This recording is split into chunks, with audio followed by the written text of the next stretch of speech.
lókun kò ní padà kó dókè ọ̀sà o.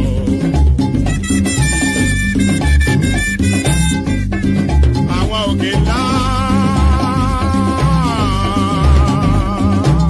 kò ní padà kó dókè di ọ̀gbọ́n. gíga gíga làbọ́jọ́ gíga gíga làbókè. àwọn ìtàkùn ọ̀nà wọn kì í bá wọn sípò ẹ̀yìn wọn máa tọ́mọ síwájú ọ̀pẹ̀rẹ̀rẹ̀ ọ̀pẹ̀rẹ̀rẹ̀ ni. ibi mo gbé ti yan orí mi ibẹ̀ lọ́tà ò lè mọ o ìwé ńlá o kò ní ru wẹ́wẹ́ o.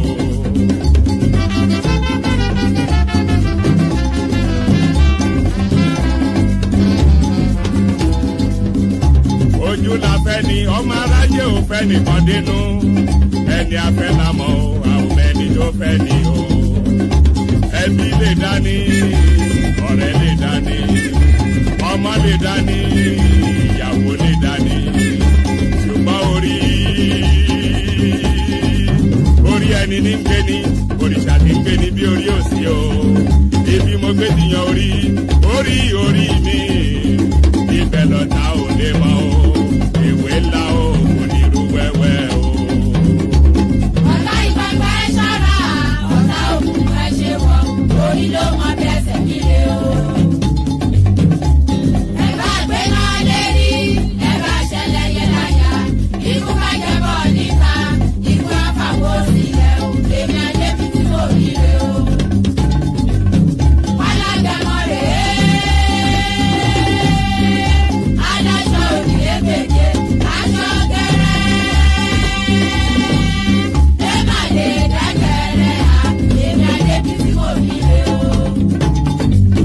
láì bóyá lápá ẹlẹ́dàá mi ewé la ó kò ní kú wẹ́wẹ́ o.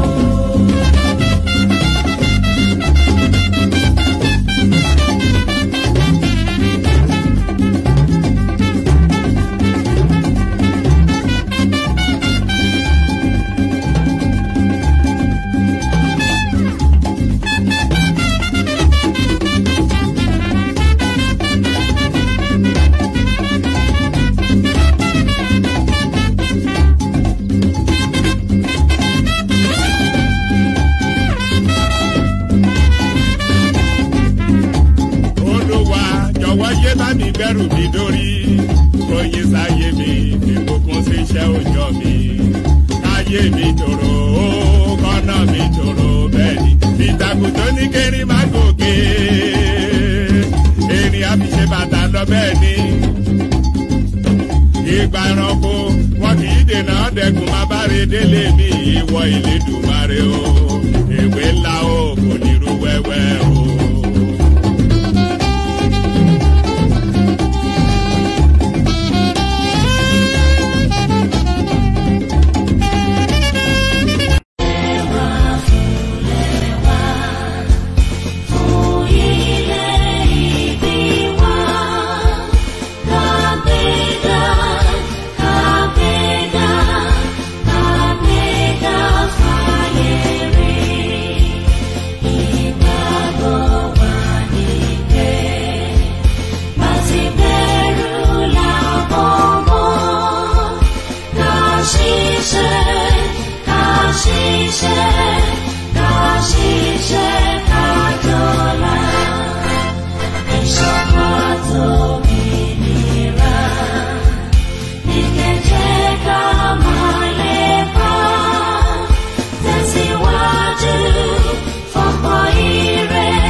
wọ́n massive global kórè wọ̀lú o. torí lóye. ẹ̀talẹ̀ pẹ̀lú pọ̀pọ̀n balẹ̀. torí lóye. ẹ̀kọ́lé ẹ̀ralẹ̀ pẹ̀lú ìdẹ́lọ́rùn. torí lóye. torí lóye ọmọọba orí lóye. ọmọ sim global concept ilé iṣẹ́ tó ṣe é fọkàn tán nípa ká bá ní ralẹ̀ tàbí talẹ̀ tàbí ká bá ní kọ́lé tàbí ralé. ǹtí ọmọ sim global concept tí mò ń ṣe nìyẹn. èyí tẹ́ ẹ bá wá fẹ́ ralẹ̀ bóyá 1 plot 2 plot 3 plot tàbí jù bẹ́ẹ̀ lọ. ẹ̀yin tẹ́ ẹ bá tiẹ̀ wá ń wá ilẹ̀ tó tóbi bíi 1 acre tàbí jù bẹ́ẹ̀ lọ. ẹ̀yin tí ẹ̀ ń wá ilẹ̀ tí ẹ lè kọ́ hòtẹ́ẹ̀lì sí ilé ìwé ìgbàlódé ilé ìwòsàn aládàáni tàbí ilé iṣẹ́ ńláńlá. ẹ má dààmú jìnnà ẹ tètè tara ṣàṣà máa bọ̀ ní Omosim Global Concept. ilé iṣẹ́ tiwa fini lọ́kàn balẹ̀ bí ẹ bá ti ń ralẹ̀ lọ́dọ̀ tiwa kí ìwé ilẹ̀ yín sì máa pé pérépéré pẹ̀lú survey backup. atakànmọ́lẹ̀ sí nọ́mbà 16 Pacific Lane Shagari Village nílùú Àkúrẹ́ tàbí kí ẹ pe ẹ̀rọ ìbánisọ̀rọ̀ yìí 07039848569 tàbí 07046092484 lẹ́ẹ̀kan sí 07039848569 tàbí 07046092484 Omosim Global Concept ra ilé ralẹ̀ pẹ̀lú ìfọ̀kànbalẹ̀.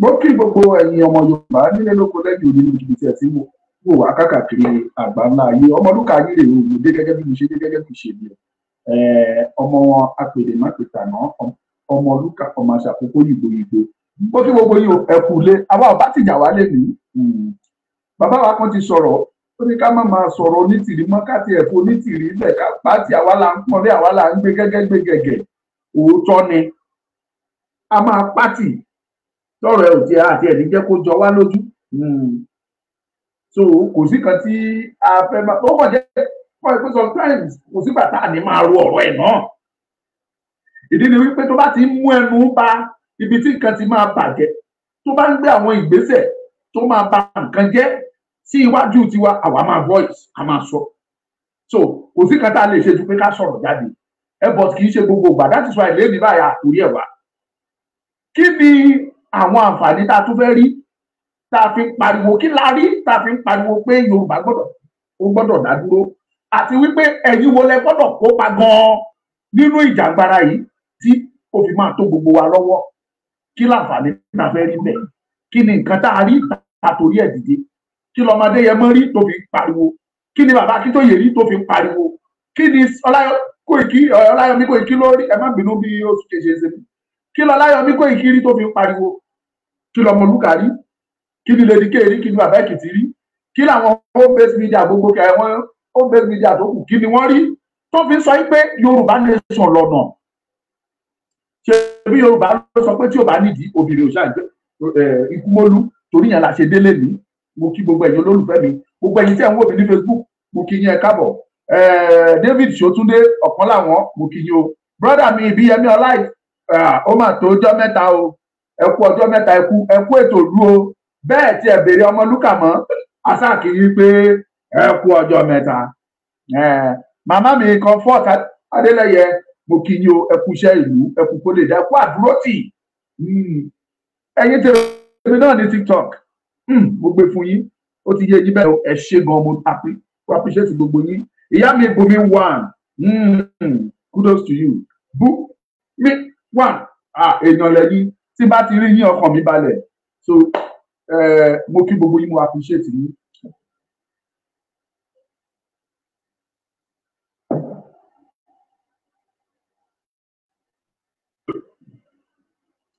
òsùnkè ìṣe mi so mo try àti lómi sí. Miss Gbémisọ́lá ẹ káàbọ̀ yèyé ṣaléwá mo kí yín o ìyá mi Bùnmi one ẹ ṣeun gbogbo nǹkan lẹ fi máa bá mi ṣètò ẹ like programu ẹ tún fún wa ní gift mo gbé fún yín o pé ẹ ṣé o àwọn adùn bá rìn má tòṣì ní màmá mo dúpẹ́ lọ́wọ́ yín mà ẹ ṣé ẹ kú kó lè dáa. Now let's go straight to the point. Nǹkan mẹ́ta ni màá fẹ́ ká gbéyẹ̀wò lénìí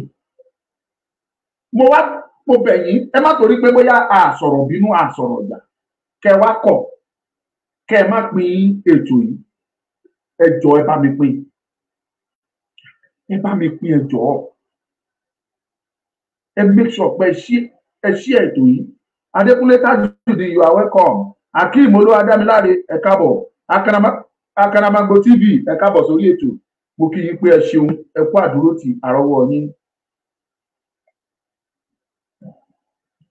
Mo fẹ́ fi àsìkò yìí sọ fún gbogbo wa pé ẹ máa retí orin tuntun látọ̀dọ̀ Ọmọlúkà tí a pè àkọlé ẹ̀ ní ìmọ́lẹ̀ adúláwọ̀. Ó máa jáde láìpẹ́ nínú oṣù tá a fẹ́ wọ̀ ní oṣù kẹjọ. Ìmọ́lẹ̀ adúláwọ̀, gbogbo yín lẹ máa gbọ́ tí inú yín máa dùn. A ṣí yín létí, a ṣí yín ní etí. Orin tó ní ìṣítí gidi ni, tá a dẹ̀ ti ń fi àdúrà ń tì lẹ́yìn. Láìpẹ́ láì jìnnà nínú oṣù kẹjọ, a máa kó jáde. Gbogbo yín kẹ́ máa múra. Màámi Bùnmi 1, ẹ mẹ́sẹ̀jì Ọmọlúkà nínú WhatsApp mi kí tètè bá yín ṣètò bó ṣe máa dọ́dọ̀ yín, kẹ́ tètè máa prepare sílẹ̀ bẹ́ẹ̀ ṣe máa bá wa launch ẹ̀ dáadáa rẹ̀ kí yẹn dúró bẹ́ẹ̀. Ẹ jẹ́ ká wá kọjá sínú kúnkún ọ̀rọ̀ ẹ̀yin ọmọ Yorùbá. Nǹkan mẹ́ta ni mo fẹ́ ká ṣe àkíyèsí nínú nǹkan tí mo fẹ́ sọ̀rọ̀ lé lórí lẹ́nìí. Àkókò mẹ́ta yìí, àkókò mẹ́ta kì í ṣe kan, àkókò mẹ́ta. Àkókò tí kò tí ì sí tó ń jẹ́ pé wọ́n mú ni lẹ́rú, káwọn olóyìnbó pè ní pre-colonial era or pre-independent. Àkókò yìí a fẹ́ gbéyẹ̀wò. Independent era àgbéyẹ̀wò àti post-independent, ìyẹn ni lẹ́yìn òmìnira, ká tó gbòmìnira, nínú òmìnira àti lẹ́yìn òmìnira. Báwo ni mẹ́tẹ̀ẹ̀ta ṣe rí fún ìran ọmọ Yorùbá? Tá a bá wá gbé gbogbo ẹ̀yẹ̀wò, ó wá kù sọ́wọ́ ẹ̀yin tẹ́ ń wò mí bóyá fúngbà àkọ́kọ́ tàbí ẹ̀yin tí ẹsẹ̀ ń wò mí, ó wá kù sọ́wọ́ yín láti wá make decision yìí pé lótìtọ́ àti òdodo ó yẹ kí Yorùbá dúró sínú Nàìjíríà, tàbí lótìtọ́ àti òdodo ó yẹ kí Yorùbá jáde kúrò nínú Nàìjíríà. Now, mo ní audio kan síbí, but I won't be able to play it. Audio yẹn ó ní í ṣe pẹ̀lú ọ̀rọ̀ tí Goodluck Jonathan tó sọ ní ọdún 2014 rather. Goodluck Ebele Jonathan, the former president of Nigeria. Ó sọ ọ̀rọ̀ kan, òun náà kóòtù èèyàn tó sọ ni, ó kóòtù àwọn bíi mẹ́ta tó sọ̀rọ̀ tó dẹ̀ pé ní táwọn mẹ́tẹ̀ẹ̀ta sọ ọ̀rọ̀ kan ṣoṣo ni. Ẹni tó àwọn mẹ́tẹ̀ẹ̀ta tó dẹ̀ sọ̀rọ̀, the first person Ọbáfẹ́mi Awólọ́wọ̀, the second person Ahmadu Bello, the third person Nnamdi Azikiwe. Àwọn mẹ́tẹ̀ẹ̀ta náà ṣojú ẹ̀yà mẹ́tẹ̀ẹ̀ta tó jẹ́ ẹ̀yà tó tóbi jù ní ilẹ̀ Nàìjíríà. Ẹ̀yà Ìgbò, ẹ̀yà Fúlàní àti Haúsá, ẹ̀yà Yorùbá. Ẹ̀yà mẹ́tẹ̀ẹ̀ta yìí, Ọbáfẹ́mi Awólọ́wọ̀ ló ń ṣojú Yorùbá, Azikiwe ń ṣojú Ìgbò, Ahmadu Bello ó ń ṣojú àwọn Fúlàní àti Haúsá. Ọbáfẹ́mi Awólọ́wọ̀ sọ̀rọ̀, ó ní orílẹ̀-èdè tó ń pè ní Nàìjíríà yìí, ó ní wọn ò kì í ṣe orílẹ̀-èdè. Ó ní àkójọpọ̀ orílẹ̀-èdè ló kóra jọpọ̀ síbẹ̀. Awólọ́wọ̀ ló sọ, òyìnbó ló fi sọ. Ó ní the entity called Nigeria is not a nation, it's just a mere geographical expression. Ahmadu Bello náà sọ̀rọ̀, ó láwọn tó kó wọn lẹ́rú, ó ní wọ́n retí ìgbà tí àwọn máa jọjọ, tí Nàìjíríà máa ṣe papọ̀, tá a máa di orílẹ̀-èdè lótìtọ́ àtòdodo. Ó ní ṣùgbọ́n ní wọ́n gbàgbé pé kò lè ṣeé ṣe, onítorí wípé ìtọ̀ ọ̀tọ̀ọ̀tọ̀ làwọn jọ ní, àwọn ò kì í ṣe nǹkan. Ahmadu Bello ló sọ. That is òyìnbó náà làwọn fi kọ́ wípé we have different history and culture, we are not one. Ahmadu Bello sọ. Azikiwe náà sọ the same thing tó similar sí nǹkan táwọn méjèèjì sọ. Now, ibo ni mo wá ń lọ? Àyẹ̀wò ní ìran Yorùbá wà kán tó gbòmìnira.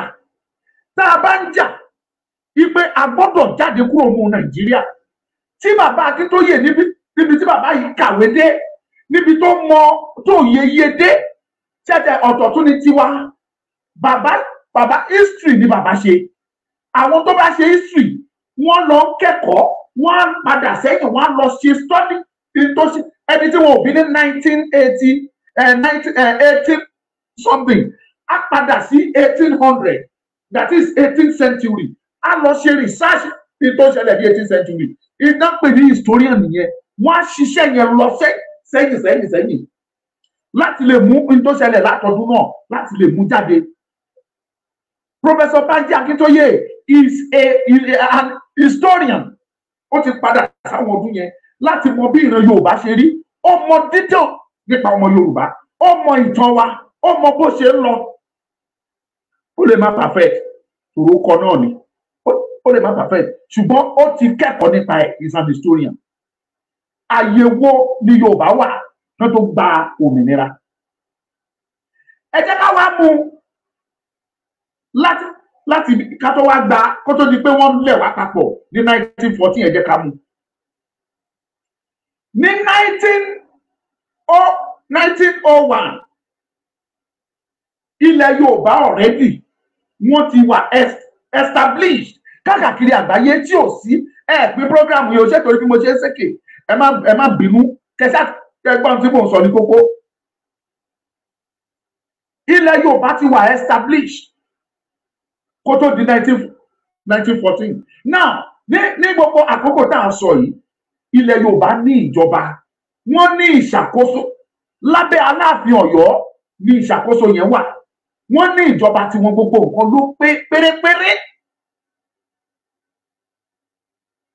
Nígbà tí wọ́n wá tipátipá so wá papọ̀ 1914 ilẹ̀ Yorùbá ló ń dìvẹ́lọ́pù jù nínú àwọn ẹ̀yà mẹ́tẹ̀ẹ̀ta torí wípé eléyìí tó lóyìnbó ń pè ní ìlàjú ọ̀làjú civilization ilẹ̀ Yorùbá ló ti in the whole Africa.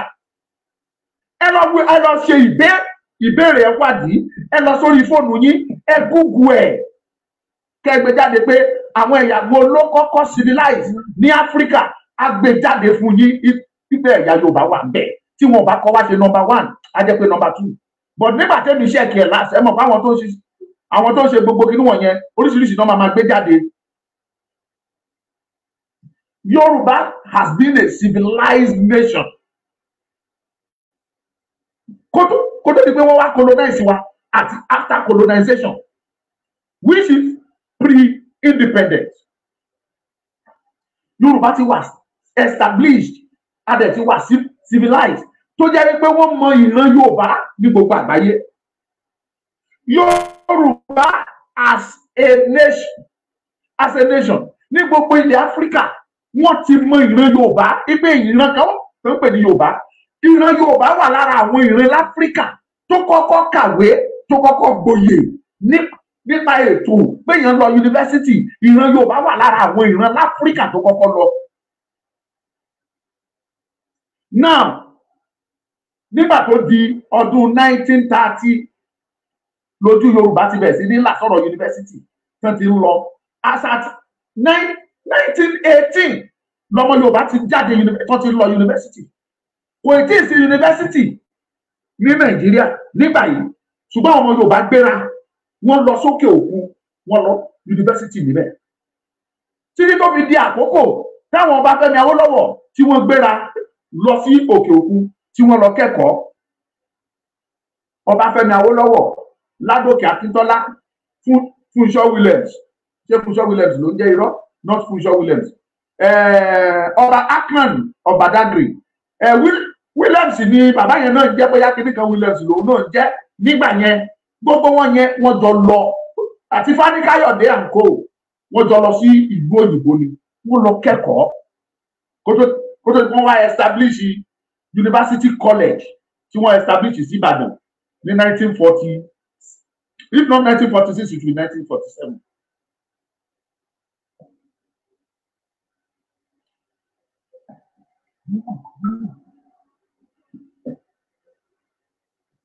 Mo lo oògùn kan ní o ló mú mi ṣe èsì kí ẹ má bínú.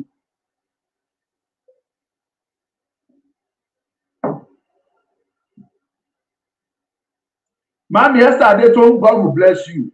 Rotimi Williams. Gbogbo àwọn tá a dárúkọ wọ̀nyí majority wọn ló jẹ́ pé wọ́n lọ kẹ́kọ̀ọ́ ìmọ̀ òfin náà lọ́pọ̀lọpọ̀ wọn lọ ṣe. Now, nígbà tó di ọdún díẹ̀ kí wọ́n gbòmìnira, wọ́n dìbò wọ́n ní kí Awólọ́wọ̀ kó wá ṣe Premier of Western Region. Àkókò yìí náà ni wọ́n dìbò fún Ahmadu Bello tóun náà di Premier of Northern Region. The same period wọ́n dìbò náà fún Nnamdi Azikiwe, òun náà di Premier of Eastern Region. Ọ̀nà mẹ́ta yẹn ni wọ́n pín Nàìjíríà sí lákòókò yẹn. Ọ̀nà mẹ́ta ni gbogbo Nàìjíríà wà. North wà lọ́nà kan, Yorùbá wà lọ́nà kan, àwọn East àwọn náà wà lọ́nà kan. Now, wọ́n wá fọ oníkálukú wọn lẹ̀ kán máa ṣiṣẹ́ kán máa dára. Oníkálukú wọn wá ń bá iṣẹ́ lọ. Níwọ̀n bá tọpọlọ wọn gbé. Azikiwe ń ṣe bó ṣe lágbára ẹ̀.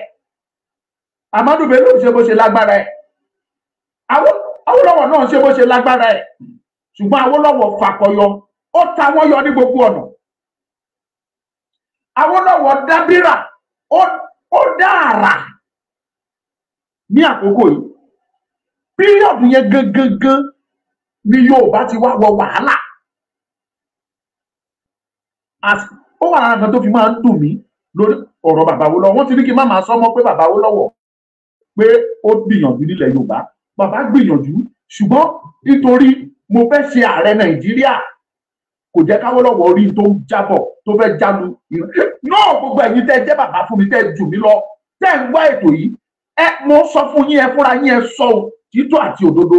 Tó bá jẹ́ wípé Yorùbá ò sí nínú Nàìjíríà pẹ̀lú iṣẹ́ t'Awólọ́wọ̀ ṣe sílẹ̀, ẹ̀yin fúnra yín ẹ̀yin má jẹ́ ibi tí Yorùbá máa wà lẹ́nu. Bàbá yẹn pa itú méje méje, ó fún wa ní the first ní gbogbo West Africa, ó fún wa ní the first television. As a matter of fact, àwa la ní the first in the whole Africa. The first television, the first radio, first stadium, first skyscraper, first many things like that. Ó gbé ètò àgíríkì, ó gbé lárugẹ. Ó expand the airport wa, ó expand the seaport wa, kí nǹkan lè máa wọlé, kí nǹkan lè máa jáde. Gbogbo àkókò ìpápátá, àwọn nǹkan tí wọ́n export kúrò ní Nàìjíríà tó kúrò nílùú ilẹ̀ Yorùbá tó pọ̀ jù, àwọn nǹkan èrè oko bíi kòkó, bíi rọ́bà, bíi kaṣú, bíi epo pupa. Torí pé bàbá yìí facilitate ọ̀pọ̀lọpọ̀ àwọn iléeṣẹ́, gbogbo wọn ló wọlé wá. Àwọn iléeṣẹ́ mọ́tò ní ilẹ̀ Yorùbá nìkan ibi tó ti ń ṣe mọ́tò ó tó ọ̀nà mẹ́ta. A ní Leyland, a ní Peugeot, a ní Golf, ṣé Golf ní àbí Volkswagen. Àwọn mẹ́tẹ̀ẹ̀ta náà ní assembly ṣẹ́kọ̀ọ́ táwọn ọmọ Yorùbá dẹ̀ ń ṣiṣẹ́ níbẹ̀.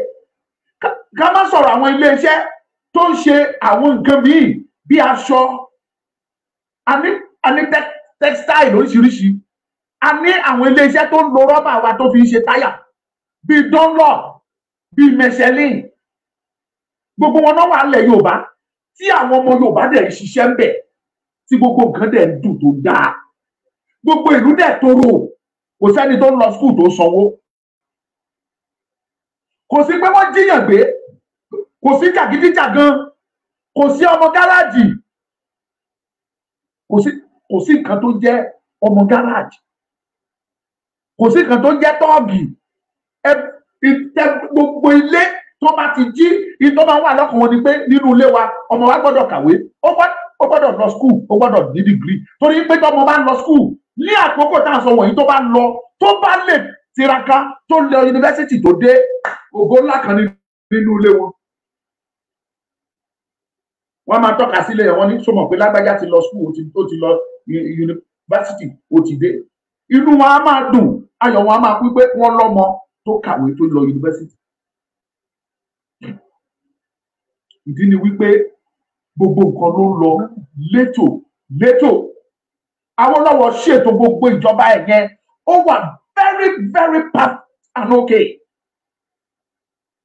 débi wípé àwọn orílẹ̀-èdè kan láyé wọ́n ń wá sílẹ̀ Yorùbá wọ́n wá bá bàbá Awólọ́wọ̀ bàbá ọgbọ́n wo lẹ dá báwo lẹ ṣe rí ìjọba yìí ṣe ẹ ṣàlàyé fún wa ẹ jẹ́ ká jọ kọwọ́ bọ̀wé àdéhùn ká jọ máa ṣọ̀rẹ́ ká jọ máa ṣe papọ̀.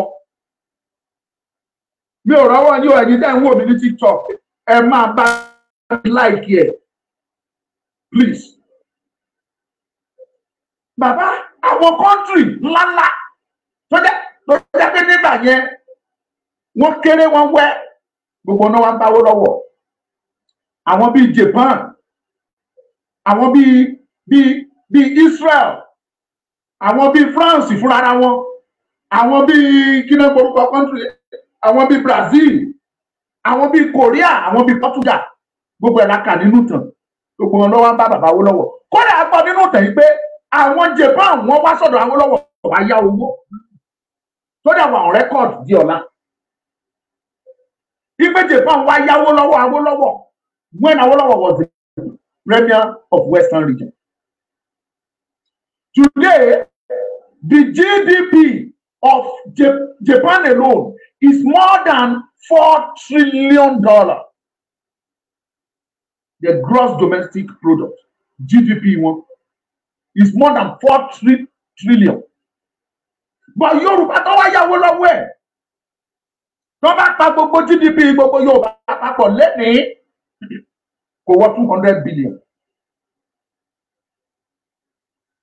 200 billion compared to àwọn tó wá sọ́dọ̀ yín wá yáwó tí wọ́n ti hìtì 4 trillion ó lé. Gbogbo ilẹ̀ Yorùbá kan papọ̀ bẹ̀rẹ̀ láti Èkó tó fi wọ Abẹ́òkúta tó fi wọ Ògùn tó fi wọ Ọ̀yọ́ state tó fi wọ Ọ̀ṣun state tó fi wọ Èkìtì state tó fi wọ Ondo state tó fi wọ part of Yorùbá tó wà ní Kwara tó wà ní Kogi tó bá ta gbogbo ẹ̀ papọ̀ GDP wa kò tí ì rí ti 200 billion.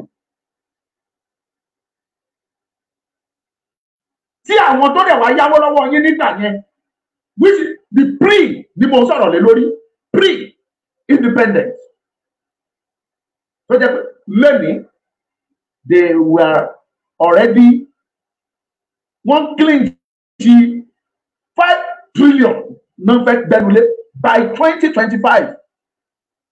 Japan will hit 5 trillion in GDP.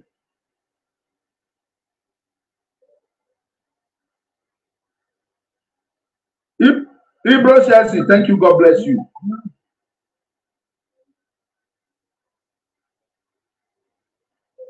Ibo ni Yorùbá wà ẹ̀yin ẹwọ́ bí náà wà kán tó gbòmìnira gbogbo àgbáyé ló fojú ńláńlá wò wá àwọn òyìnbó aláwọ̀ funfun wọ́n ń gbéra láti orílẹ̀-èdè wọn wá sí ilẹ̀ Yorùbá láti wá lọ school wọ́n wá kẹ́kọ̀ọ́ nílẹ̀ Yorùbá ẹ lọ béèrè yunifásitì tó wà ní Ìbàdàn yẹn àwọn òyìnbó wọ́n wá lọ school níbẹ̀ wọ́n wá sí Ìbàdàn yunifásitì Ìbàdàn láti lọ school. Ìgbà táwọn lọ́wọ́ dá yunifásitì Ifẹ̀ àwọn òyìnbó ń gbéra wá láti ìlú òyìnbó láti wá lọ school ní Ifẹ̀ nítorí pé kí ni educational standard tí àwọn lọ́wọ́ gbé kalẹ̀ nílẹ̀ Yorùbá is the best in the whole Africa.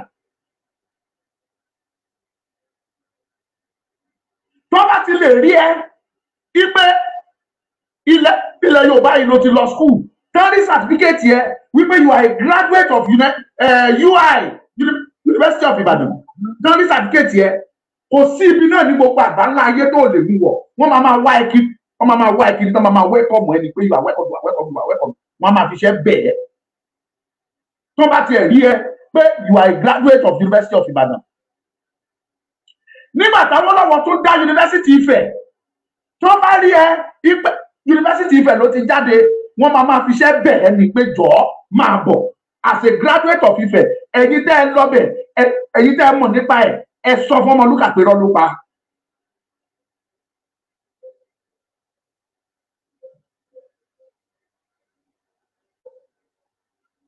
Ìyẹn ló mú káwọn òyìnbó yẹn wá sílẹ̀ Yorùbá ń bí láti lọ school tó rọ́mọ̀ pé that certificate ó wà very very important, ó wà valued pre-independence ṣáájú òmìnira. Ìbéèrè tí mo bi yín báyìí ni pé gbogbo nǹkan tá a sọ wọ̀nyí níbo ni gbogbo ẹ̀ wà lẹ́nu à ń bọ̀ ń bẹ̀. Màá tún wá mẹ́nu bà ètò ọ̀gbìn nígbà tá à ń sọ yìí pre-independence. Pre-independence yìí ni mò ń gbìyànjú àti ṣàlàyé ẹ̀ fún wa lára ẹ̀ ní ètò ọ̀gbìn. Ní àkókò tí mò ń sọ yìí, ilẹ̀ Yorùbá ni #1 or the highest producer of cocoa in the whole world. Ẹ lọ Google ẹ̀ kẹ́ wò. Gbogbo tí mò ń sọ òun sọ̀rọ̀ pé mò ń ro aṣọ àròsọ. Go online and Google it, agbèjáde fún ẹ. As at 1950 sí 1970, Yoruba land is the highest producer of cocoa in the whole Africa, in the whole world, sorry. Àwa la ń gbé kòkó jáde jù. Bẹ̀rẹ̀ látàbẹ́ òkúta tó fi wọ gbogbo Ondo State. Kòkó tó jáde l'Ondo State nìkan ó kọjá Kìrìmí. Bàbá ìdẹ regulate ẹ̀ débi pé kò sí àgbẹ̀ tí orí ẹ̀ ò kì í wú láti lọ dáko kòkó. Àmọ́ òun fẹ́ gba òun fẹ́ ṣoko kòkó. Mo rántí ọdún náà á ti tó bí 20 years now or even more. Mo lọ sọ́dọ̀ sister mi kan ní Ondo town, I mean Ondo city. Wọ́n ti ní kí wọ́n máa sọ pé Ondo town. Ondo city, I was there. Mo lọ kí sister mi yẹn. Wọ́n wá ló wà nínú oko. Wọ́n ń pọ̀pọ̀ yẹn ní Lájé. Ṣé Lájé ni àbí Lípàkálà? Ìkànnú àwọn oko yẹn ni. Mo wá lọ inú oko yẹn. Mo wá dé level kan. Mo rí oko kòkó. Mo rí 7 kilometers. Wọ́n léèyàn kan ṣoṣo ló ní oko kòkó yẹn. 7 good kilometers. Èèyàn kan ló nìyẹn o. 7 kilometers. Bó ṣe gùn lọ rán ọ̀kadà yẹn gbé bí aṣáà lọ. Ẹni yẹn dẹ̀ sọ léèyàn kan ló sì ní o. Ó ní ṣé mo sì ń wò lọ. Ó ní ṣé mo sì ń wò. Ó léèyàn kan ló ní o. Á rìn more than 7 kilometers. Èèyàn kan ló ní. Ó dẹ̀ ń ka. Ní gbogbo àkókò yìí, bàbá Awólọ́wọ̀ regulate owó kòkó débi wípé inú àwọn àgbẹ̀ máa ń dùn mí. Wọ́n ti mọ ndá máa mú jáde lọ́dún tán bá ti ká kòkó. Ẹ rí wọn, wọ́n kọ́lé, wọ́n ra mọ́tò, wọ́n rówó, wọ́n tọ́mọ wọn lọ school síbi tó bá fẹ́. Láwọn àkókò yẹn, àwọn orílẹ̀-èdè tí wọn ò dẹ̀ ní, àwọn dẹ̀ ń wá sílẹ̀ Yorùbá, wọ́n import àbí báwọn ẹ̀ ṣe wọ́n export yẹn lọ, wọ́n á kó lọ, àwọn ń lò ó. Gbogbo àkókò yìí, àwa náà wà lára àwọn orílẹ̀-èdè tó produce epo pupa jù lágbàáyé. Mi ò lè sọ pé àwa ni #1 torí mi ò rí records yẹn, but lára àwọn 5 tó produce epo pupa jù, Yorùbá jẹ́ ìkan nínú àwọn 5 yẹn. Òkìtìpupa oil palm. Tẹ́ ẹ bá dé Abẹ́òkúta, Ogun State, Ọ̀yọ́ State, Ondo State, wọ́n gbin ọ̀pẹ lọ rábídún ní ọ̀pẹ lọ ní rẹ́rẹ́ ní Sàlálú. Tó jẹ́ pé tó bá ṣe epo, àwọn orílẹ̀-èdè kan wá sí ilẹ̀ Yorùbá láti wá kó epo tá a bá ṣe ń bí láti rà lọ. Bọ́dẹ̀ ṣe ń rà á, wọ́n á san duty lórí ẹ̀, wọ́n á san tax lórí ẹ̀. Gbogbo ẹ̀ ní ìjọba Awólọ́wọ̀ ń rí kó tó dẹ̀ fi ṣètò tí ìlú fi ń tòrò tó fi rójú.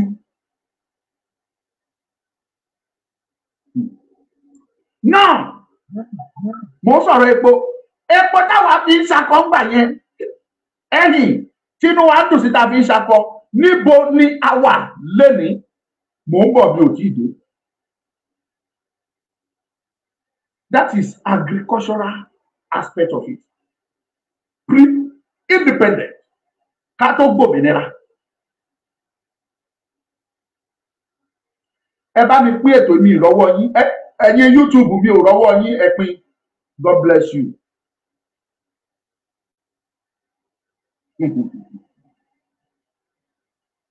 Now, kí má bàkókò mi ṣòfò. Ọ̀pọ̀lọpọ̀ àwọn nǹkan ló ṣẹlẹ̀ tó jẹ́ pé Awólọ́wọ̀ wọ́n fi gbé Yorùbá sí ibi ńlá káàkiri àgbáńlá ayé. Don't forget, nígbà tí wọ́n gbọ́ òmìnira, bàbá Awólọ́wọ̀ step down torí pé kí ni ó fẹ́ ṣe ìjọba lókè, ó step down fún deputy ẹ̀ which is Akíntọ́lá. Nítorí wípé àwọn pípù yìí ti rí àrà tí Awólọ́wọ̀ dá, kì í dẹ̀ ṣe Awólọ́wọ̀ nìkan, wọ́n ti rí gbogbo ọmọ Yorùbá tó wà ní tó kàwé ilé àkókò yẹn, wọ́n ti rí ọpọlọ tí Ọlọ́run fún àwọn ọmọ Yorùbá pé Ọlọ́run bless àwọn eléyìí, they are so vibrant, they are so brilliant, they are so intelligent. Most especially àwọn Bìrìtìkó, ibẹ̀ náà ti make up mind wọn pé tá a bá fi àwọn pípù yìí lẹ̀, ọwọ́ wa ò ní ká àwọn pípù yìí o. Because it happens to them lọ́dọ̀ India, àwọn Bìrìtìkó tó colonize wa, àwọn náà ló colonize India.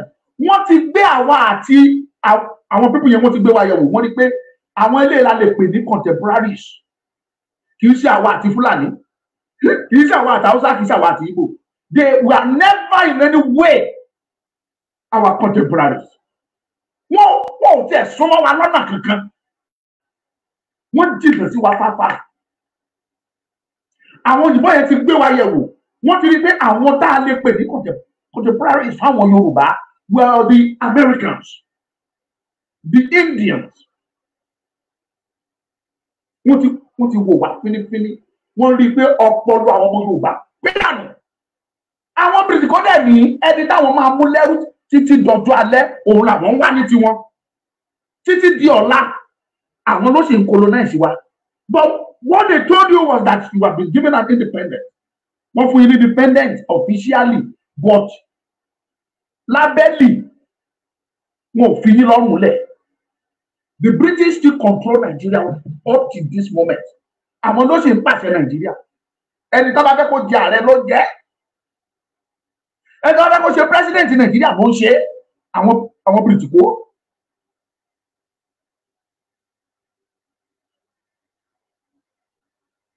Ẹni tó bá fẹ́, ṣùgbọ́n kò yé yín. Náà ká wá kọjá sí independence. Nígbà tó di pé ọ̀rọ̀ independent délẹ̀, níbi tí bàbá Awólọ́wọ̀ ti bẹ̀rẹ̀ sí ní gẹ̀ẹ́tì ẹ̀ràn, wọ́n gbéra wọn lọ sí UK, wọ́n lọ ṣe ìpàdé náà lọ ṣe ni pé wọ́n fẹ́ gbòmìnira.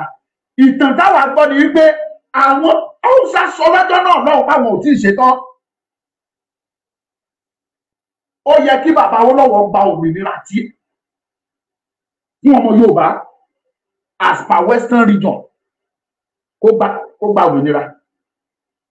That was 1957. According to bí mo ṣe gbọ́, etí ò jẹ́ kí a gba òmìnira ní 1957 tí Ghana tó fi gbòmìnira ṣáájú wa nìyẹn. Ghana gba òmìnira tí wọ́n ní 1957. 1957 yẹn ni Ghana gbòmìnira. Àwọn Haúsá làwọn ò tí ì ṣetán, wọ́n dá wa padà. Kàkà kí bàbá dúró kó sọ pé táwọn èèyàn ò bá rẹ́dí ẹ fún wa ní tiwa, káwa dá dúró. But ẹ má sì mí gbọ́ o, bàbá gbìyànjú tiẹ̀ o. Ìfẹ́ ni bàbá náà ní. Inú kọ̀ọ̀kan làwọn Yorùbá leaders náà fẹ́ fi rú Nàìjíríà. Ṣùgbọ́n àwọn tẹ́ ẹ bá múlé papọ̀, they are killers, they were evil.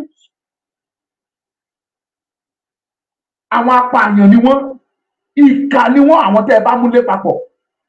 Bínú tí yín ṣe rí lẹ́yìn tí mú Nàìjíríà. But àwọn bìlíìfù páwọn ló ní àrà tó wù wọ́n làwọn lè dá.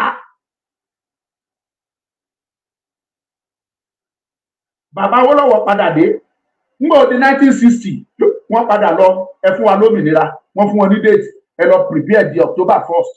Ìgbà yẹn wọ́n ti pè àwọn British ti pè àwọn Fúlàní lẹ́yìn, wọ́n ti bá wọn ṣe pàdé pé ẹ wá o, àwọn tẹ́ ẹ bá múlé tira yìí ẹ lè bá wọn forí gbárí o.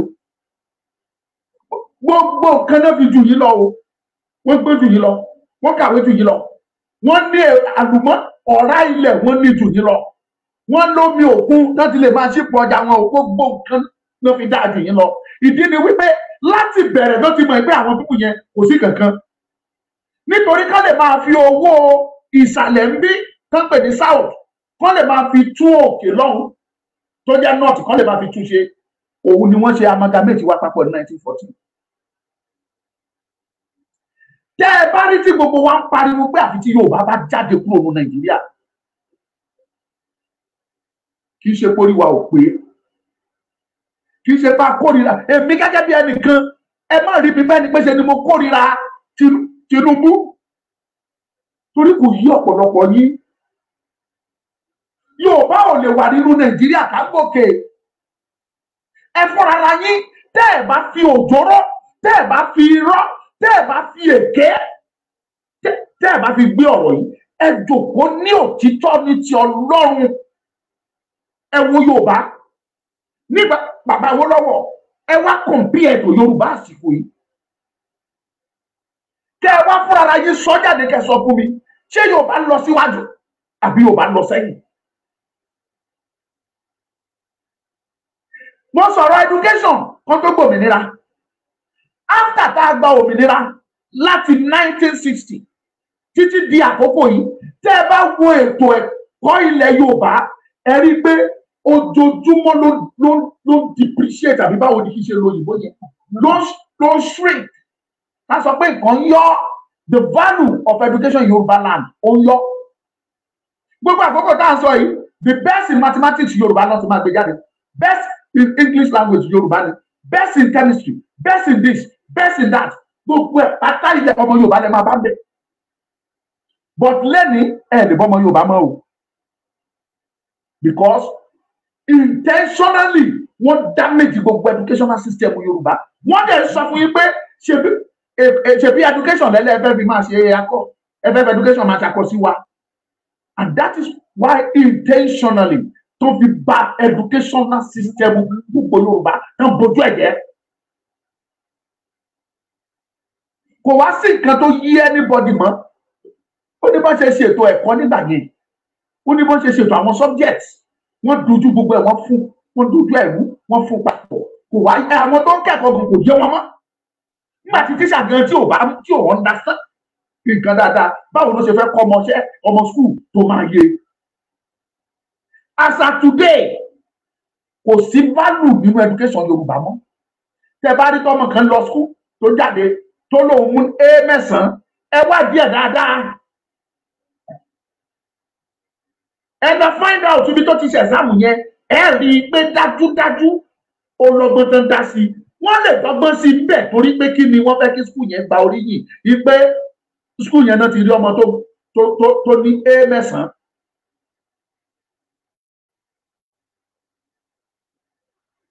No, let us be sincere with ourselves.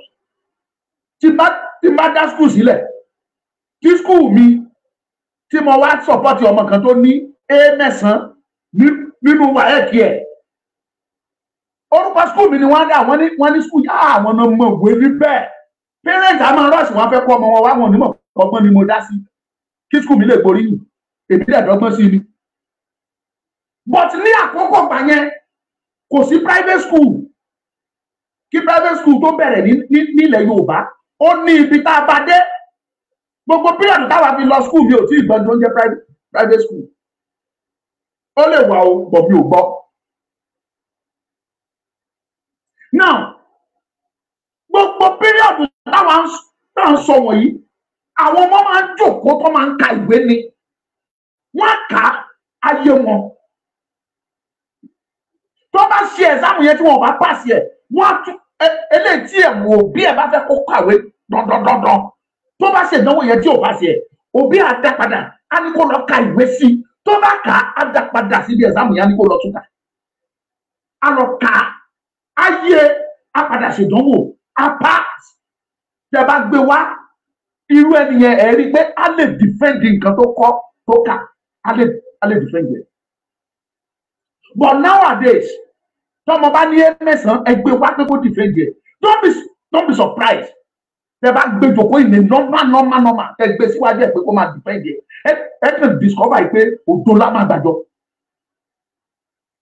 Kí ni value education wá sí? Nígbà tó jẹ́ wípé ẹni tó lọ ṣe kí ló ń pè ẹni tó jẹ́ pé ṣé biochemistry ló lọ ṣe jáde biochem tó jáde tí ò ríṣẹ́ ṣùgbọ́n torí pé ó mọ olóṣèlú yẹn á fi ẹni tó ní bachelor of education abẹ́ẹ̀gbọ́ bachelor of education ọ̀ tó ní NCE ṣé wọn báwọn wọ̀nyẹn ló nídìí wà ní line pé ká kọ́yàn educational line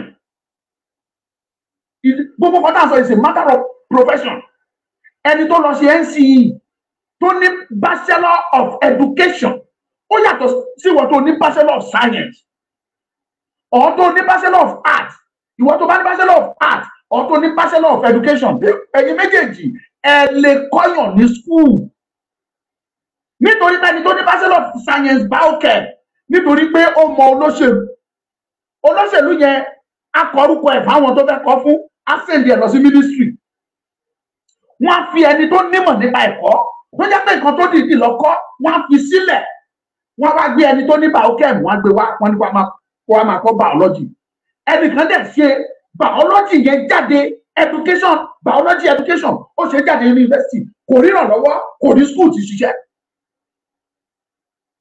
ìwọ tó jẹ́ pé biochem ló ṣe jáde tí ó tún ṣe educational line nítorí pé ọmọ olóṣèlú wọ́n á gbé wá àwa máa kọ́ biology irú wọn ló máa ń pe egungun apá ní clamorous àbí ẹ wàá máa gbọ́ wọn á máa dojú ẹ̀ dé ìdẹ́bàdẹ̀ kọ́ àwọn ọmọ yẹn òun ló máa mọ̀ òun ló máa gbé sórí. Wọ́n mú value of education wọ́n bà yí ẹ̀ jẹ́ up to university level. Mo ní ọmọ university tó bá fẹ́ sọ pé bastard ní bastard you are a bastard. Ọmọ university is a graduate, he served. Bastard kò lè sọ kátẹ ẹbí ò tẹ fẹ́ sọ pé bóyá òyìnbó ò kì í ṣe education but you know níbi tí èmi ti ń ṣiṣẹ́ ní local government tèmi ti ń ṣiṣẹ́ mo ṣiṣẹ́ pẹ̀lú àwọn kọ́pà dáadáa àkàìmọye wọn wá wà sírí wọn lọ́wọ́ tèmi níbi tí mo bá ti ń dispatch fún wọn when I was a dispatch clerk níbi tí bá ti ń dispatch wá wò wọn tó bá ti fẹ́ kọ original copy receipt by me mo rẹ́lẹ̀ tó kọ instead of original ó kọ Ogirina coffee received by me Ogirina instead of original ọmọ university copper kí ni value education Yorùbá nígbà yẹn àti àkókò yìí the value of education then was so oh God high débi wípé Wọlé Ṣóyínká wọ́n fún ní Nobel laureate the first African and the first black person tó máa gba award yẹn. Gbogbo píríọ̀dù yẹn ló wá wọ ara táwọn ọmọ Yorùbá ń dá lágbára nítorí ìwé ọpọlọ wọn ìwé kún bẹ́ẹ̀. Yorùbá gbogbo àkókò yìí ẹ wá compare pẹ̀lú àkókò táwa yìí. Mo ti sọ̀rọ̀ education tí educational line wa wọ́n kọ́kọ́ bẹ́ gidi kò ní value mọ́. Bó o bá ṣe tán ní yunifásitì nìbàdàn Nàìjíríà nìkan náà ti lè máa consider ẹ kódà bó o lóṣèlú òògùn ní ríṣẹ́ ṣe. Bó o ṣe tán nífẹ̀ẹ́ bó lóṣèlú lẹ́yìn ò ní ríṣẹ́ fi ṣe. Bó bá dẹ̀ gbé certificate ń tó gbé kúrò ó lójú country tó wọ̀ gan ní African continent ó lójú country tó lè gbé certificate Nàìjíríà wọ̀ lẹ́nu. Tó bá sọ̀rọ̀ best 10 universities in Africa kò sí university Yorùbá kankan bẹ́ẹ̀ mọ́. Àwọn kan send message to me recently wọ́n ní Lagos State is number 6. Lagos State University of LASU is either LASU or Unilag. Ìkànnì méjèèjì wọ́n láwọn ní number 6 in Africa. Mo ní shame on gbogbo yìí. The best university in the whole Africa nígbà yẹn ibo ló wà lẹ́nu. kíyẹn lọ bẹ́ẹ̀. Ẹ wá tún jẹ́ ká kọjá sọ̀rọ̀ ètò ọ̀gbìn. Mo sọ̀rọ̀ kòkó fún yín lẹ́nìí. Ilẹ̀ Yorùbá tó jẹ́ wa ni the highest producer of cocoa in the whole world. Lẹ́nìí a sì ní top 10 mọ́. Ẹ lọ browse ẹ̀ kẹ́ Google ẹ̀. Ṣé cocoa ò sí mọ́ ni àbí cocoa ò wù mọ́? Ẹ já bira wa. Ètò ọ̀gbìn wa níbo ló wọlé sí? Where is our rubber? Where is our palm oil? Agbọ́dún nínú tẹ̀yìn pé Malaysia wọ́n wá sílẹ̀ Yorùbá wọ́n wá gba èso ọ̀pẹ ẹ̀yìn. Wọ́n wá gba ẹ̀yìn lọ́wọ́ wa. Wọ́n gbé lọ sọ́dọ̀ wọn, wọ́n lọ gbìn. As of today, Malaysia is the highest producer of palm oil in the world. Whereas àwọn nǹkan tán fi palm oil yìí ṣe ó yapa ó pọ̀. Wọ́n fi ṣọṣẹ, wọ́n fi ṣe butter and some other things like that. Níbo ni gbogbo ẹ̀ wọlé sí? Ẹ má gbàgbé pé gbogbo kinní wọ̀nyí ni bàbá Awólọ́wọ̀ fi ń ṣe ìjọba ilẹ̀ Yorùbá nígbà yẹn tí ayé rọrùn tí ayé dẹmẹ̀kúnnù lọ́rùn àtàrà alẹ́ àtàrà òde. Kò sí pé mi ò lówó tó dẹ̀ fọ́ mi ò ní lè rán ọmọ mi lọ yunifásitì.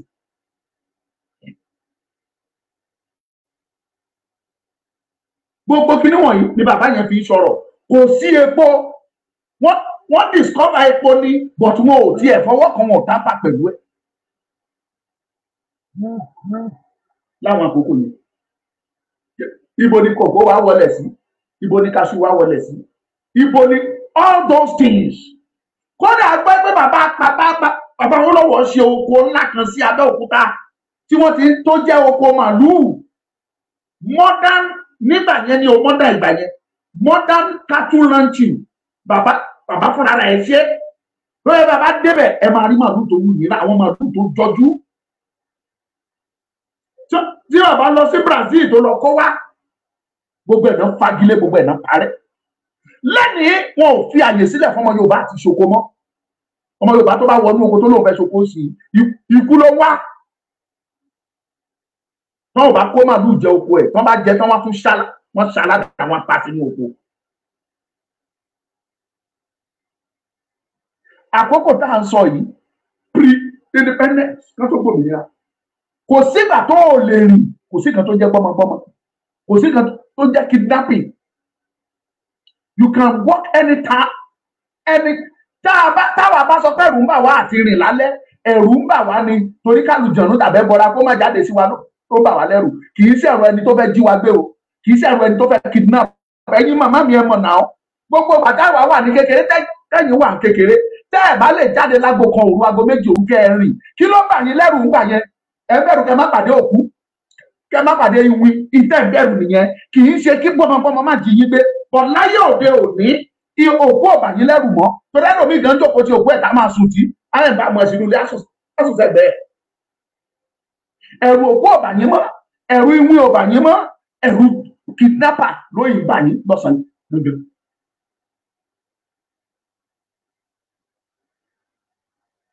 Ṣé ẹ rí security ní bàbá Awólọ́wọ̀? Ẹ mọ̀ pé gbogbo tá à ń sọ yìí àkànìtàn ni wọn ò bí wa. But pẹ̀lú ìdánilójú, pẹ̀lú ìfọ̀kànbalẹ̀ ni wàá fi rìnrìn àjò ẹ. Kò sí pé dáná fẹ́ dáná mọ́ ẹ lọ́nà.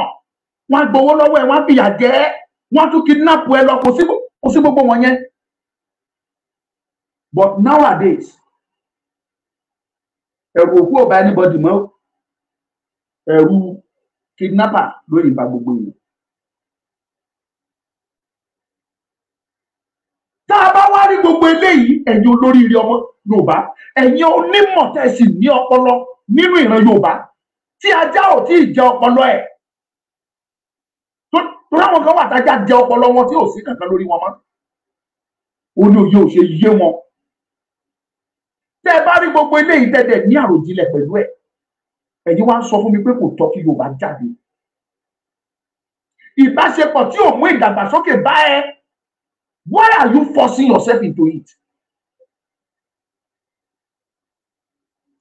Relationship tó ń dá ẹ padà sẹ́yìn tí ò jẹ́ kó o ní ìlọsíwájú o ò bímọ o ò dá kankan rere ṣe láyé o dẹ̀ pàgídí sọ pé wàá jókòó sínú relationship yìí ọ̀rọ̀ yẹn dàbí ọ̀rọ̀ ẹni tó wà lọ́dọ̀ ọkọ àtìyàwó tó jọ fẹ́ra ni tíyàwó tí ọkọ dẹ̀ fojoojúmọ́ lu ìyàwó àlùfẹ́ kú tíyàwó yẹn bá ní òun fẹ́ràn ọkọ òun sóde ẹ̀fọ́ òun ò ní fi ilẹ̀ ọkọ yẹn lálù ẹ̀ pa.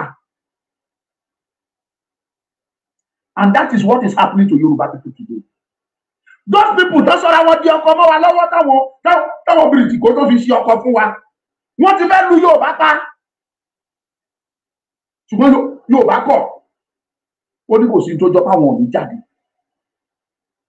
àwọn náà lù yín pa ọ̀nà tó dẹ̀ fi máa lù yín pa ni pé wọ́n kírípù gbogbo ìkọ́nọ́mì yín pátá gbogbo ìkọ́nọ́mì ilẹ̀ Yorùbá pátá ló ti kírípù èyí tó fi yáwó nínú gbogbo ìtẹ̀sí rí gbogbo ẹ̀ ló ti lọ mo wà ní post independent ẹ má bínú bí bá ṣe sọ̀rọ̀ oṣù kéye ní kò lọ. God bless you mọ́mì ìgbà táwa ní kékeré pátí alẹ́ ni wọ́n ń ṣe pátí alẹ́ when we were young pátí alẹ́ náà ń ṣe pátí wọn ò ṣe pátí lọ́sàn-án alẹ́ náà máa ń lọ pátí àṣemọ́jú ẹ̀rù òdẹ̀ nígbà yẹn kí wọ́n máa di ẹgbẹ́ wà á lọ pátí wà á tún dé mọ́tò tí ìpọ̀ rẹ yatirẹrẹ ìyá Oòduà kò ní bàjẹ́ fún yín láéláé ìyá tèmi pàtàkì mọ́tò tí ìpọ̀ rẹ yatirẹrẹ lómi ẹsẹ̀ láfìrìn láti pátí yẹn láfìrìn lọ yí ẹ̀ kò tí ì sí dójọ́ kadà that is that. náà ká wá kọjá sí àwọn nǹkan àlùmọ́nì tí bàbá Awólọ́wọ̀ ṣe ibo ni gbogbo ẹ̀ wà lénìí ọmọ Yorùbá tẹlifíṣọ̀n station tá a sọ̀rọ̀ ẹ̀ pé jẹ́ the first tí bàbá ṣe lénìí ṣọ́ọ̀ṣì wà níkàáwọ́ Yorùbá wọ́n ti bẹ́gi lé federal government yìí ti gbà àwọn tó dọkọ sí yín nígbà dandandan wọ́n ti gbà mọ́ yín lọ́wọ́ is now property of Nigeria property of Nigeria àwọn ló ní sìn rédíò yìí ó ti di rédíò Nàìjíríà tí bàbá Awólọ́wọ̀ ṣe airport tí bàbá Awólọ́wọ̀ tún ṣe tó expand that airport is under the federal government today níbi tán ṣe dé wọ́n gba airport yẹn débi wípé wọ́n tún fi orúkọ wọ́n tún fi síbẹ̀ ọmọ àlè ọmọ Yorùbá ló gbórúkọ wọn tó fi sí.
Well, ẹ má bínú, iná ló lọ. As it is, mo dúpẹ́ lọ́wọ́ yín o. I will be coming back for the part 2 lágbára Ọlọ́run. Epo ló tán nu generator. So lágbára Ọlọ́run, I will come back tomorrow for the conclusion of the part. God will bless you. That will be all for today. Thank you so much. Ẹ ṣé o. Ẹ bá mi pín o. Ẹ ṣeun.